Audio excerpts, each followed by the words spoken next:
अरे बस आचार्य बढ़िया जी है। बैठे हुए हैं, उन्हीं का गुरु जी का आशीर्वाद है। चलिए नमस्कार, मैं कुंदन हाँ, दनियाल और इस वक्त हमारे साथ दो मेहमान जुड़े हैं। तस्वीरें आप देख रहे हैं इस वक्त। हमारे साथ महेंद्र राजूदास जी मौजूद हैं, कुलदीप तिवारी जी मौजूद हैं। दरअसल आदि पुरुष को लेकर के आज हम एक बार फिर से चर्चा कर रहे हैं, क्योंकि आदि पुरुष को लेकर के बहुत करोड़ों हिंदुओं और राम भक्तों की आस्था आहत हुई थी। लेकिन अब ऐसा लग रहा है कि आदि पुरुष के निर्माता हैं, निर्देशक हैं, जो राइटर है, उनकी मुश्किलें बढ़ने जा रही हैं। तो इसलिए अब सवाल ये उठ रहा है कि भाई उनका क्या होगा। कुलदीप तिवारी जी बताएंगे कि क्या होगा राइटर्स, डायरेक्टर, प्रोड्यूसर्स का, क्योंकि कहा गया है कि प्रोड्यूसर और जो राइटर है उन्हें भी हाईकोर्ट ने तलब कर लिया है। तो क्या होने वाला है कुलदीप तिवारी जी? देखिए, माननीय न्यायालय की बहुत ही गंभीर टिप्पणी रही है और हमारे लिए बहुत अच्छी बात है। पूरे केवल ये सनातन धर्म की बात नहीं है। माननीय न्यायालय ने ये स्पष्ट किया कि जो भी वो टिप्पणियां कर रहे हैं, वो केवल किसी एक धर्म के लिए नहीं कर रहे हैं, क्योंकि न्यायालय का कोई धर्म नहीं होता है।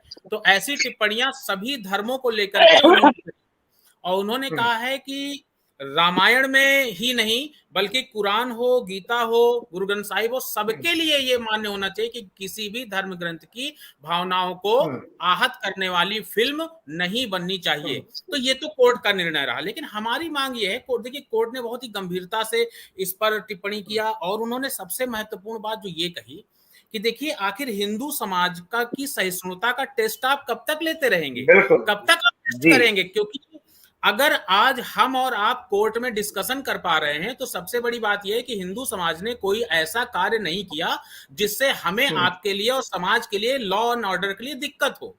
लेकिन यही जी। बात अगर आप कुरान, उन्होंने इस बात को कोट किया माननीय न्यायालय ने, कि अगर आप कुरान के लिए एक छोटी सी डॉक्यूमेंट्री भी बना करके देखिए, तो शायद हम आप यहाँ फिर पे क्या इस होगा? तरीके से न कर रहे होते। जी तो ऐसी गंभीर टिप्पणियां, क्योंकि मानिए इसको बहुत गंभीरता से सोचा जाना चाहिए, क्योंकि इससे पहले, इसके पूर्व में कभी भी किसी भी हाई कोर्ट ने या सुप्रीम कोर्ट ने, माननीय न्यायालय ने, कोई ऐसी टिप्पणियां हम लोगों ने सुनने को नहीं मिली हैं।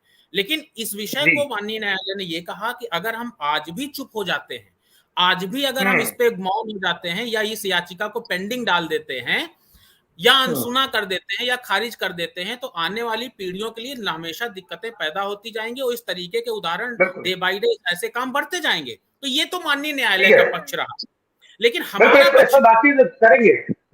आगे भी आपके पक्ष को हम बहुत सुनने के लिए बैठे हैं कुलदीप जी। लेकिन महेंद्र राजूदास जी हमारे साथ मौजूद है। महेंद्र राजूदास जी, हाईकोर्ट को टिप्पणी करनी पड़ रही है, हाईकोर्ट को दखल देनी पड़ रही है, और हाईकोर्ट ये कह रहा है, माननीय न्यायालय ये कह रहा है कि भाई हिंदू सहिष्णु है, इसलिए हम लोग यहाँ पर बैठकर के चर्चा कर रहे हैं। लेकिन हिंदुओं की सहिष्णुता का टेस्ट किस हद तक लेंगे आप? नहीं, पहले तो बहुत बहुत साधुवाद है और बहुत बहुत धन्यवाद है, आपने इस गंभीर विषय पे इस दास को रखा। बहुत दुख के साथ कहना पड़ा है, जिस प्रकार से बॉलीवुड और हॉलीवुड एक नहीं, ये तो आदि पुरुष के लिए मैं धन्यवाद भी देता हूं कि उन्होंने हिंदुओं को जगा दिया और लोग जगे, और जगने के बाद लोगों ने विरोध शुरू किया। मैं पूछना चाहता हूं, पीके जैसे पिक्चर जिसमें भगवान को गली गली दौड़ाया गया, भगवान भोले के भेष में जिस प्रकार से उनके साथ अभद्रता की गई, जिस प्रकार से पोस्टरें लगाई गई, आप देखिए पिक्चर में बनता है हवस का देवता, गुनाहों का देवता, हवस का पुजारी। आश्रम जैसे मूवी देखिए, आश्रम नाम क्यों होता है भाई? वानप्रस्थ में जिस प्रकार से जब आदमी सारे दुख सुख ले, जी तो वो आश्रम में जाता है। और यहाँ देखिए आश्रम मूवी क्या कैसे बना दिया, क्या दिखा रहा है। तो दुख के साथ कोर्ट को यह कहना पड़ा है, कोर्ट को बोलना पड़ा है। कोर्ट को साधुवाद है, कोर्ट को धन्यवाद है, कम से कम कोर्ट ने शब्द का इस्तेमाल तो किया। ठीक है, डेनमार्क में देखिए एक कार्टून बनता है, यहाँ नहीं, डेनमार्क यहाँ नहीं है, कई हजार किलोमीटर दूर है हिंदुस्तान से। डेनमार्क में एक कार्टून बनता है, कार्टून रिलीज होता है दिन में 2:15 बजे और शाम को 9:30 बजे तक 9 की 9 पत्रकार का सर कलम हो जाता है। मामूली बात नहीं है। 9 के 9 पत्रकार का सर कलम हो जाता है। वो छोड़ दीजिए, पूरा देश जलता है, पूरा विश्व जलता है। हिंदुस्तान में कई लाख करोड़ का संपत्ति की नुकसान होता है। अभी तत्काल की घटना देख लीजिए। मैं नुपुर शर्मा जी के बयान के साथ में नहीं हूं, लेकिन अगर अभी टीवी चैनल पर अगर कोई प्रवक्ता ये सनातन को गाली दे, उकसाए, तो मजबूरन हमको बोलना पड़ेगा कि मैं भी ये कह सकता हूं। यही चीज नुपुर शर्मा कही थी। उसके बाद देखिए कन्हैया कुमार जैसे लोग, जो अपनी जीविका नहीं चला पाने वाले लोग, उसने 1000 बार माफी मांगी, लिखित में माफी मांगी, उसके बाद सर कलम हो गया। क्या बात करते हैं आप? हम सहिष्णु हैं, इसके नाते बार बार, अनेक बार फिल्मी जगत के लोग, ये भाड़ लोग ऐसा काम कर रहे हैं। जिस दिन हम जागरूक हो जाएंगे, सतर्क हो जाएंगे, उस दिन ये दम नहीं है करके दिखा दें। किसी को भी अधिकार नहीं है। हम अयोध्या में रहते हैं। जी जी, मैं एक सवाल और, बस जरा सा समय लूंगा। हम अयोध्या में रहते हैं, मैं आपको बता दूं, अयोध्या में लमसम 20,000 संत हैं, 5,000 से ऊपर ठीक ठाक मंदिर है। उसके बावजूद भी यहाँ पर 17 मस्जिद है, एक नहीं 17 मस्जिद है। और 17 मस्जिद में बाकी योगी जी की कृपा से तो माइक उतर गया, लेकिन अयोध्या के 17 मस्जिद से माइक नहीं उतरी। हम इतने सहिष्णु हैं, शांति पूर्वक ये लोग 5 वक्त की नमाज पढ़ते हैं। आज तक किसी ने एक झापड़ नहीं मारा। यही अगर मक्का में, क्या ये संभव है? क्या मक्का में संभव है? क्या वहां किसी अन्य मजहब का कोई व्यक्ति ऐसा कार्य कर सकता है? नहीं। इसलिए हम सहिष्णु हैं। हाईकोर्ट को भी पता है कि भाई हिंदू बहुत सहिष्णु है, इसीलिए हाईकोर्ट ने टिप्पणी की हिंदू सहिष्णु है। अगर ये डॉक्यूमेंट्री आपने कुरान पर बना दी होती तो क्या होता, इसका जिक्र करें। लेकिन कुलदीप जी हमें बताइए, हाईकोर्ट के रुख से क्या लगता है? बड़ा सवाल ये कि फिल्म ने जो करना था वो कमाई कर ली है। मेरा सवाल ये है कि फिल्म ने जितनी ठेस पहुंचानी थी ठेस पहुंचा दी, जितनी कमाई करनी है उतनी कमाई कर ली। अब जो प्रोड्यूसर, डायरेक्टर, राइटर को आप कोर्ट में बुला रहे हैं, ठीक है, ये तो कोर्ट की प्रोसीडिंग है और कोर्ट ने तलब किया है आगे, लेकिन क्या जो भावनाएं आहत हुई है और साथ में जो कमाई कर ली मूवी ने, इस पर आगे क्या हो सकता है? देखिए, सबसे बड़ी बात तो यह है क्योंकि हम लोग न्यायिक प्रक्रिया से चलने वाले लोग हैं, स्पष्ट है। इस बात की मुहर माननीय न्यायालय में लगा दी। लेकिन एक याचिकाकर्ता के रूप में, हिंदू समाज के एक श्री राम के भक्त होने के नाते मेरी मांग यह है कि केंद्र सरकार इसमें एक्शन क्यों नहीं ले रही है? आखिर केंद्र सरकार मूक दर्शक क्यों है? और अन्य प्रदेशों में इस फिल्म को अभी तक बैन क्यों नहीं किया गया? न्यायिक प्रक्रिया से हम जा रहे क्योंकि हमारी न्याय में एक आस्था है, न्याय पे विश्वास है, हमारा संविधान पे हम विश्वास करते हैं। क्या अभी तक ओम राउत जैसे लोगों को गिरफ्तार नहीं कर लेना चाहिए था? क्या ओम राउत ने हमारी धार्मिक आस्था का अपमान किया है, ईश निंदा नहीं किया है?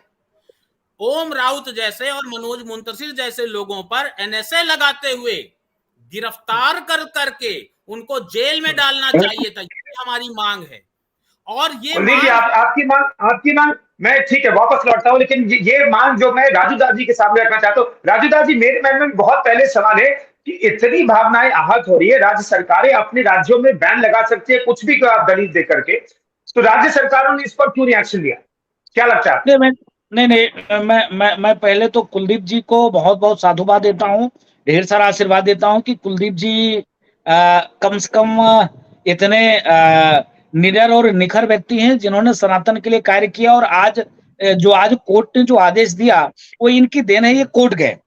दूसरी बात कि अनेक पिक्चर ऐसे पूरे देश में हैं जिस पर बनाने वाले के ऊपर कार्रवाई होनी चाहिए। और इस पिक्चर पे भी जैसे उन्होंने कहा, हर एक राज्यों में, ठीक है, हमारी भावना आहत हो रही है, हम बहुत दुखित हैं, हमारी कोई सुनने वाला नहीं है, तो कम से कम जो सरकारें हैं, मैं निवेदन करता हूं, चलो ठीक है, चाहे किसी पार्टी का उसके ऊपर संरक्षण हो, तो देश में कई प्रदेश हैं, हर एक प्रदेश में अलग अलग मेजोरिटी की सरकार है। तो मैं चाहता हूं अगर जो सरकार उसका सपोर्ट कर रही हो वो छोड़ दे, जो सपोर्ट नहीं कर रही ऐसे जगह तो प्रतिबंध लग जाना चाहिए, बैन लग जाना चाहिए। उन्होंने राज्यों को तत्काल प्रभाव से बैन कर देना चाहिए और उन राज्य को, मुखिया को उसके खिलाफ, जैसे अभी कुलदीप भाई ने कहा, एफआईआर दर्ज करना चाहिए। अगर वह व्यक्ति उस राज्य में जाएगा तो उसकी गिरफ्तारी हो जाएगी। बिल्कुल, ठीक है, कुलदीप जी एक चीज और मैं जानना चाहता हूँ, कुलदीप जी मैं एक चीज और जानना चाहता हूँ। हाँ ठीक है, आप बोलिएगा, लेकिन मैं एक चीज और जानना चाहता हूँ। हाईकोर्ट को ये बताया गया कि जो विवादित डायलॉग थे उसे हमने बदल दिया, ये दलील दी गई, या मैं ये लेकिन जानना चाहता हूँ कोर्ट की टिप्पणी क्या ये थी कि डायलॉग नहीं, बाकी जो आपत्तिजनक चीजें हैं, यानी पूरी फिल्म ही आपत्तिजनक है, क्या कोर्ट ने ये भी कहा है? बिल्कुल, कि सिर्फ डायलॉग बदलने से काम नहीं चलेगा। कोर्ट ने ये कहा, देखिए उसकी प्रक्रिया थी कि ओम राउत की तरफ से उनकी जो रेट्रो फिल्म एंटरटेनमेंट लिमिटेड है, तो उसकी तरफ से जो सुदीप सेठ जी प्रस्तुत हुए, तो उन्होंने कहा कि सबसे पहले तो उन्होंने मेंटेनेबिलिटी पे प्रश्न खड़ा करने का प्रयास किया कि याचिका मेंटेनेबल ही नहीं होनी चाहिए। तो माननीय न्यायालय ने उनको डांट लगाते हुए कहा कि भाई आप, हम इतना आदेश दे चुके हैं, केस इतना आगे बढ़ चुका, अभी तक आप कहाँ थे और आप मेंटेनेबिलिटी की बात करने चले आए, हम सुओ मोटो लेते हैं, अब तो मेंटेनेबल हो गया। तो माननीय न्यायालय ने कल सुओ मोटो लेने की बात कह दी। इसके बाद माननीय न्यायालय ने ये कहा कि आपको जो ऑब्जेक्शनेबल चीजें हैं उन पर आपका क्या कहना है। तो उन्होंने कहा कि भाई हमने डायलॉग बदल दिए हैं।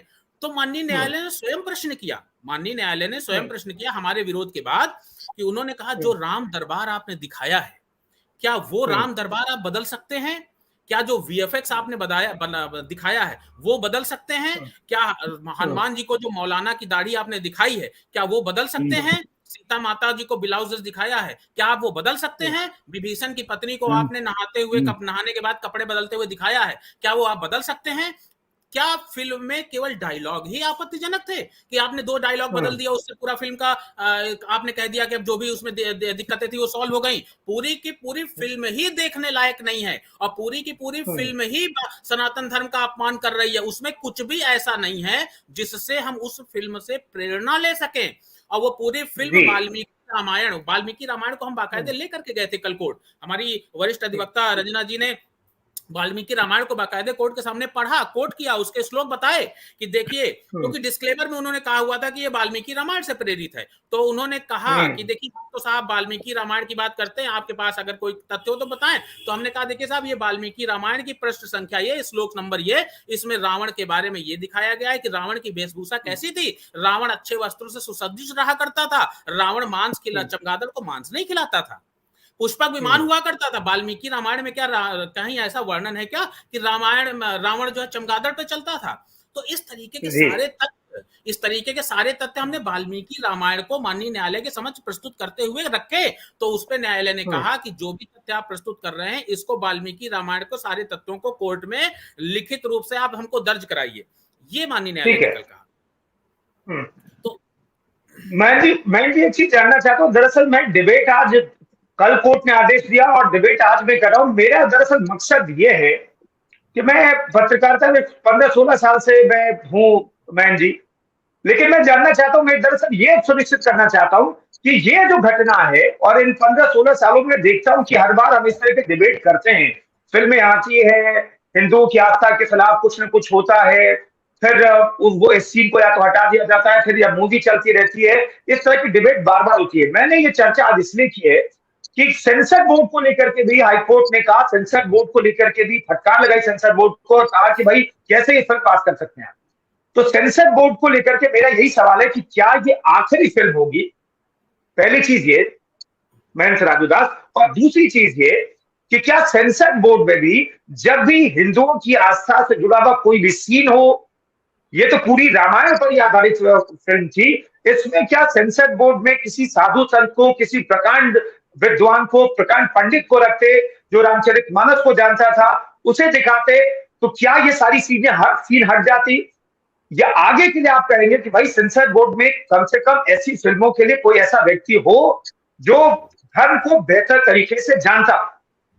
नहीं, देखिए मैं निवेदन करना चाहूंगा कि चलिए ठीक है, अक्सर ही हम लोग इस बीच में लगातार प्रयास किया। पहले तो लोग बोलने नहीं देते थे, विषय आप लोग उठाते ही नहीं थे, बोलने के बावजूद भी आप लोग विषय को दबा देते थे, कोई मीडिया चैनल विषय को उठाता नहीं था। लेकिन इस विगत में 10 वर्षों से मैं आप सभी को आभार व्यक्त करता हूं, धन्यवाद देता हूं कि कम से कम राजू दास बहुत दिन से चिल्ला रहे हैं। आज से राजू दास नहीं चिल्ला रहे, लेकिन इस 5 वर्षों में जब राजू दास बोलते हैं तो उस विषय को लेकर आगे आप चलते हैं। कुलदीप तिवारी जी, अगर इस बीच में ये काम किया, कोर्ट ने आदेश दिया, तो आप लोगों ने बाकायदे उसको टीवी स्क्रीन पे, चैनल पे चलाया कि कोर्ट ने आदेश दिया है, ये गलत है, ऐसा होना चाहिए। इसी के नाते निवेदन करना चाहता हूं कि यह पहला मामला नहीं है, ये बहुत दिन से चला। देखिए अभी एक पिक्चर आ रही है 72 हुरे, सेंसर बोर्ड ने मना कर दिया। अभी आदिपुरुष पे सेंसर, वही सेंसर बोर्ड है, कोई दूसरा बोर्ड नहीं है, सेंसर बोर्ड ने अनुमति दे दिया। तो मैं पूछना चाहता हूं, सेंसर बोर्ड में चाहे सरकार के लोग हों, चाहे किसी संस्थान के लोग हों, चाहे प्राइवेट लोग हों, जो ये संस्था है, इस संस्था में कैसे कैसे लोग हैं। जो लोग हैं वो अपनी जिम्मेदारी को नहीं निभाना चाहते, या तो निभाते नहीं निभाना चाहते तो इन लोग को हटा दो, भगा दो, हटाओ। किसी को भी अधिकार नहीं किसी भी धर्म के बारे में, ना किसी भी धर्म के बारे में आप कैसे बनाओगे भाई, किसने अधिकार दिया है? लेकिन हम सहिष्णु हैं, सनातन के बारे में बना सकते हो। इसके नाते इस बोर्ड में संतों को, धर्म गुरुओं को, बुद्धिजीवियों को, जो सनातन से जुड़े हों, जो अन्य मजहब से जुड़े हों, ऐसे लोगों को रखें और अस्थाई मत रखें। आप 2 साल में बदल दीजिए, आप 1 साल में बदल दीजिए, आप 3 वर्षों में बदल दीजिए, अभी ये राइट टाइम हो जाएंगे, अभी ठीक हो जाएगा। ऐसे कंट्रोवर्सी कभी नहीं बनेगा, क्योंकि उनको बोध रहेगा कि हम जो जिम्मेदारी दी गई उस जिम्मेदारी को निभाएं। तो तत्काल प्रभाव से सेंसर बोर्ड को भंग करो और सेंसर बोर्ड में अच्छे अच्छे लोगों को रखो, जिनको धर्म के बारे में जानकारी हो, जिसको सनातन के बारे में जानकारी हो, ऐसे लोगों को सेंसर बोर्ड में रखा जाए।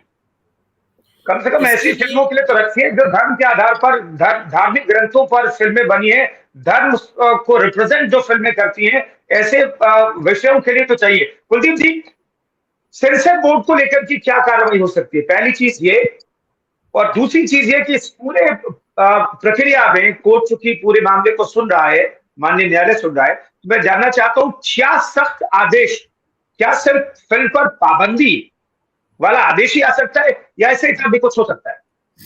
नहीं, देखिए, हमने अपनी याचिका में आदिपुरुष फिल्म को बैन करने की मांग रखी थी, लेकिन हमने याचिका में पूरे बॉलीवुड का जो ट्रेंड रहा है, पूरे बॉलीवुड का जो चरित्र रहा है पिछले कई दशकों से, उसकी भी चर्चा करी है और उसको भी साक्ष्यों के साथ में माननीय न्यायालय के समक्ष प्रस्तुत किया है। तो इस जो हमारी जो याचिका है, जो ये कोर्ट में केस चल रहा है, इसे सिर्फ आदिपुरुष फिल्म तक सीमित न रखा जाए, बल्कि एक तरीके की चर्चा अब समाज में उठ चुकी है जो अभी तक नहीं होती थी, क्योंकि किसी भी कोर्ट ने कभी इस तरीके की टिप्पणियां सेंसर बोर्ड को लेकर के या फिर ब्रॉडकास्टिंग मिनिस्ट्री को लेकर के या बॉलीवुड को लेकर के आज के पहले कभी ऐसी टिप्पणी नहीं करी थी।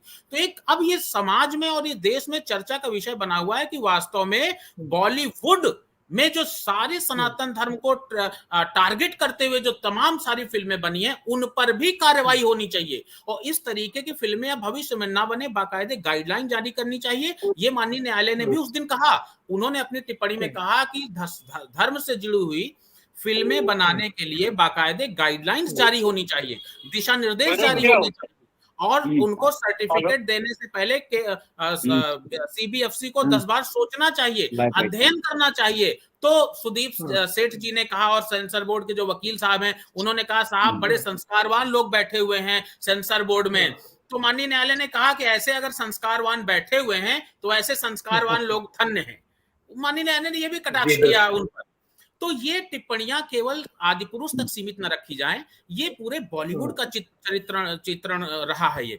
और बॉलीवुड में अगर अभी पाबंदी नहीं लगी, अभी दिशा निर्देश नहीं जारी हुए, तो आने वाला समाज अब पहले जैसा सुस्त बैठने वाला नहीं है। अब हिंदू समाज भी जागृत हो गया है। अब पहले तो केवल एक अन्य मजहब के जो लोग थे वो आकर के आगजनी करते थे और रोडें जलाते थे, गर्दनें काटते थे। हम शांति से बैठने वाले लोग हैं और माननीय न्यायालय इस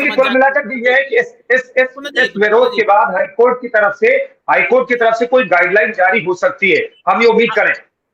कुंदन जी एक मिनट कि जिस तरीके की जो टिप्पणी, जो कार्यक्रम पहले अन्य मजहब के, अब वो हिंदू समाज भी जागृत हो गया है, तो अब वैसी स्थिति ना बने, उस तरीके का आक्रोश सड़क पे हिंदू समाज निकल के न दिखाए, इसके लिए आवश्यक हो गया है कि कोर्ट दिशा निर्देश जारी करे। और हमें पूरी आशा है, पूरी उम्मीद है कि दिशा निर्देश आएंगे माननीय न्यायालय के द्वारा। हम इसके लिए निवेदन भी ठीक है मैन राजूदास जी, क्या यह माने कि चूंकि हाईकोर्ट बहुत सख्त दिखाई दे रहा है, हाईकोर्ट की टिप्पणियों को हम देखें, कोर्ट को तय करना है वैसे, लेकिन हाईकोर्ट की टिप्पणियों को देखें तो बहुत सख्त टिप्पणियां देखने को मिल रही है। और जैसा कि कुलदीप जी बता रहे हैं कि भाई सिर्फ फिल्म पर पाबंदी तक मामला सीमित नहीं रहेगा, गाइडलाइन भी जारी हो सकती है। तो क्या ये उम्मीद करें कि कोई गाइडलाइन जारी हो जाए कि ये फिल्म जो है कम से कम एक चीज पॉजिटिव के लिए जारी जाएगी, पॉजिटिविटी के लिए जारी जाएगी कि भाई ये गाइडलाइन जारी हो गया और आगे से ऐसी फिल्में रिलीज नहीं होंगी जो हिंदुओं या फिर किसी भी धर्म के आस्था के खिलाफ जा रही हो। राजूदास जी आखिरी सवाल। नहीं, मैं कुलदीप जी को ढेर सारा आशीर्वाद भी देता हूँ हनुमान जी महाराज की तरफ से, और निवेदन भी करता हूँ कि उन्होंने अच्छा कार्य किया, नए कार्य किए। दूसरी बात, वो जिस प्रकार से, एक नहीं, आज हम 4 दिन डिबेट कर लेंगे, आप चला दिए, कल के मामला दब जाता है। एक ने अनेक बार ऐसा देखा, आपने देखा कि अभी जो बदतमीज रंग में जिस प्रकार से उन्होंने कहा, संबोधन किया कि रंग बहुत तकलीफ दे रहे, इस चीज को लेकर हम लोगों ने आवाज उठाई तो शाहरुख खान ने क्या कहा कि ऐसे कुत्ते बहुत भौंकते हैं, और लोगों ने उसको खूब खूब हाइप दिया, खूब पैसा कमाया, चला गया, मामला दब गया कि नहीं मैं ये चीज हटा दूंगा। हटाया भी नहीं, पिक्चर को चलाया, कहीं कुछ नहीं हुआ। नंबर 1। नंबर 2, मैं पुनः निवेदन करूंगा, कोर्ट को धन्यवाद देता हूं, कुलदीप जी के माध्यम से कुलदीप जी पहुंचे, कोर्ट ने ये संज्ञान लिया। कोर्ट को और भी विषय पे संज्ञान लेना पड़ेगा। बॉलीवुड और हॉलीवुड एक नहीं, अनेक पिक्चर ऐसे बना चुके हैं जो कभी देखने लायक नहीं है, जो संस्कार और संस्कृति के अनुरूप नहीं है, नहीं है। तो अब ऐसे पिक्चर ना बने, इसके नाते मैं निवेदन करता हूं कोर्ट स्वतः संज्ञान लेकर सुप्रीम कोर्ट कि ऐसे पिक्चर अगर बनाते हो तो सेंसर बोर्ड सख्त निर्देश दे। पहली बात तो सेंसर बोर्ड पास न करे। दूसरी बात, अगर कहीं से भी अगर ऐसे भांग खाकर लोग सेंसर बोर्ड में रहे तो कल को पास कर तो कोर्ट सख्त से सख्त कार्रवाई करे, तभी हम उम्मीद करते हैं कि ऐसे पिक्चर नहीं बनेंगे। आप देखो धर्मांतरण, लव जिहाद कितना तेजी से चल रहा है, कोई कुछ सुनता है, कोई नहीं सुनता है, सब मामला दब जाता है, सब शांत। 35 टुकड़े, 72 टुकड़े, 32 टुकड़े, लातों से, डंडों से खुलेआम टीवी स्क्रीन पर कूच कर मार दिया जाता, कोई सुनवाई नहीं होती है, मामला तब जाता है। भाई हम पीड़ित हैं, भागते हैं पुलिस के पास, पुलिस सुनती ही नहीं है, मामला तब जाता है। तो कोर्ट ने जो निर्णय लिया है साधुवाद है, लेकिन आगे चलकर ऐसा ना हो, इसके नाते कोर्ट और सख्त निर्णय ले। चलिए उम्मीद हम करते हैं कि कोर्ट चूंकि सख्त है, कोर्ट ने संज्ञान लिया है कुलदीप तिवारी जी की जनहित याचिका पर, कोर्ट का टिप्पणियां बहुत सख्त है। आदिपुरुष के प्रोड्यूसर्स को तलब किया गया है, राइटर को पार्टी बनाने की बात कही गई है, कड़ी टिप्पणी की गई है। उम्मीद कीजिए कि आदिपुरुष पर बैन लगे और कोई ऐसी गाइडलाइन आए जिसके जरिए आगे कम से कम ऐसी कोई मूवी ना बने जो हिंदुओं या फिर किसी भी भावनाओं को आहत करती हो, कम से कम धार्मिक आस्था, धार्मिक भावनाओं को आहत करती हो। बहुत बहुत धन्यवाद महेंद्र राजूदास जी, कुलदीप तिवारी जी, बहुत बहुत शुक्रिया आपका इस चर्चा में शरीक होने।